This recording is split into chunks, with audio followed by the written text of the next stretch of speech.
The topic is the life and times of R.H. Boyd, and we're talking to the author of the book, How It Came to Be, Dr. Bobby Lovett from Tennessee State University, who has given us an overview of some of the activities that R.H. Boyd and his son have been involved in. And of course, Dr. Lovett will allow you to pick up at this particular point and to continue our conversation. Well, this book, How It Came to Be, the Boyd family's contributions to African American religious publishing, really has a lot in it. It is a update of the last book we did, which was the Black Man's Dream, done in 1996 on the company. But this book, we cut it down and we added 100 photographs to it. So the book is also a good photographic history, because we just fill it with photographs. And the R.H. Boyd Publishing Company, which is on Centennial Boulevard, it has a very good archives of old Globe newspapers and Sunday school material and so on. And so they really have retained a lot of their history. And I was able to work with them to put much of that history in this particular book. The most flamboyant of the Boyd leaders at the publishing board was Henry Allen Boyd. Henry Allen Boyd. And if you see him in the book, he's all dressed in white. He has white shoes on. He's always immaculately dressed. He's always traveling across the country by Pullman carport trains and so on. And everybody across the country knew him, you know. But they also knew about the National Baptist Publishing Board in Nashville, because it was important to black people's religious experiences across the country. The book also is a history of the Sunday School Sunday School Congress, which was started in 1905 in this very city at Mount Olive Missionary Baptist Church, which is up on Albion Street, right behind Tennessee State University. That church was the home, and still is the home, of the Boyd family. Very good. And the Sunday School Publishing Board is, the Sunday School Congress was important in Black Baptist history, because it was designed to do something about the young generation, and that is the future Black Baptists would be the young people. And so they had to be trained in the theology of the church and the doctrine of the church. And so the Sunday School Congress sets up every summer for a week. It sets up workshops and classes, and it focuses a lot upon, you know, the young people. And the whole idea is R.H. Boyd's original idea, and that is make sure you train your young people to be Christians. And they just don't happen to be Christians. That's the title. You know, I've seen the title, the Sunday School Training Board. That's right. So that was it's called the Sunday School Training Union and Sunday School Congress. Very good. Because it's training young people to be Baptists and training them to be Christians. You know, you have to bring a child up to understand what Christianity is, or Islam, or whatever, you know, Islam religion. They start teaching them to read the Quran and memorizing the Quran at a very early age. And that's what the Sunday School Congress does. It trains the future generation of black Christians, you know, in the tradition of their forefathers. In other words, what the Boyd family has done is this is what the same thing that they were doing for other families as well. That's right. Encouraging that kind of... and now to the Sunday School Congress, they do it for tens of thousands every year. And that's the kind of material they publish. They publish, of course, Sunday school material for children, adults, and all ages, you know, of people. So it's a very important company in the social history of African Americans, the religious history of African American, as well as in African American culture. That company and that family are very critical to understanding African American history. And so they played a crucial role in terms of the African experience. In a real sense, in terms of the American experience. These individuals. A national role. And the publishing company also had churches down in Panama. So it was international too. And they had impact on the World Sunday School Congress, which is held every now and then someplace over the world. The Boyd and their company always had a representative at the World Sunday School Congress. Very good. You know, Dr. Lovett, one of the descendants of this group is Dr. Boyd, Boyd III, I think.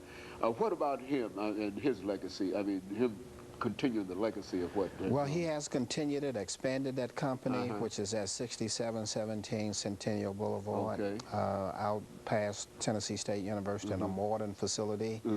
They, of course, now publish a variety of religious materials and related materials. And Dr. T.B. Boyd III is also chairman of the committee to establish the African American Museum of art, culture, and history in Nashville. As you know, that museum is destined to be built at the corner of 8th Avenue and Jefferson Street. The land is already, you know, obtained, and the committee is getting ready to start hiring the curator, the chief head of that museum. And as you know, Dr. T.B. Boyd III is a graduate of Tennessee State University, and of course, he, is involved in many things in this particular city, very much like his great-grandfather, R.H. Boyd, was at that time. As a matter of fact, I think I've heard it said that R.H. Boyd, one of the Boyds, played a significant role in the establishment of Tennessee State University. That is correct, and that's Henry Allen Boyd, who is the son of R.H. Boyd. And on Tennessee State campus, we have Boyd Hall. And Henry Allen Boyd Hall is named in his honor because he chaired the committee of African Americans that convinced the state of Tennessee to place Tennessee State University in Davidson County, whereas we were competing with Memphis and Chattanooga, who also wanted to have the school there. But Henry Allen Boyd was able, with his committee, to convince the legislators and the State Board of Education to place Tennessee A&I State Normal School for Negroes here in Davidson County. And so that's how the Board, he's one of our founders. Became connected with Tennessee State. He's considered to be one of the 6 founders of Tennessee State. And of course, you've done quite a bit of work, not only on that particular family at Tennessee State University. You've also done work on another very significant individual, and that's Avon Williams, in the earlier book that you did. Yes, in the Civil Rights book, and I've published an article on him in a scholarly magazine as well, because Avon Williams, I think, was the chief civil rights lawyer in the state of Tennessee. He adjudicated over 85 cases, more than anybody, and he was a fearless, courageous man. A lot of people didn't like him because he was fearless, courageous, and black. Well, that's generally what happens when you appear courageous and black. But you know, you really have to give him a lot of credit. And there were others like Alexander Luby, and there were many black civil rights attorneys down in Memphis, like A.W. Willis Jr. and others, who really are responsible for giving us the legal leadership we needed to get where we are today as African Americans. You know, Dr. BLovett, over the last 2 minutes, would you say that, and this is what I've gathered from some of the things that you've said here, and well as some of the things that you've written, that Tennessee played really a crucial role in the development of African American culture, history, and the whole thing, because I think you talked about civil rights and the whole thing, that the state of Tennessee has played such a... Well, what would you contribute that role, that to, the ability to do that? Well, African Americans, we have to remember, were 26% of Tennessee at first. After the war, Civil War, that is 1 out of every 4. We're only about 16% today. But African Americans from slavery until now were a very crucial part of every aspect of life in the state of Tennessee.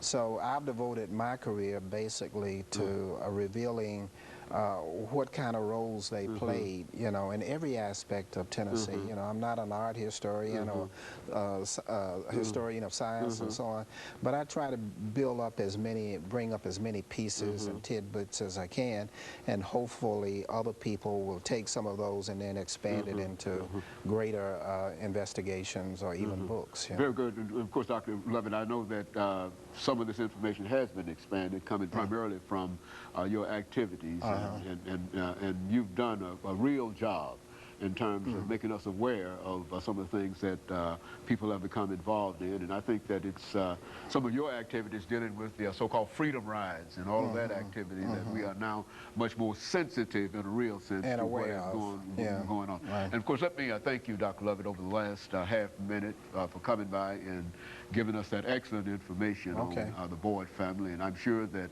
that kind of information will further enlighten us, not only in terms of the publishing aspect, but in terms of all aspects that this family was involved in and has been involved in. And we want to thank you for that. And let me encourage our audience to tune in again next week for another informative edition of Comments. Thank you and good morning.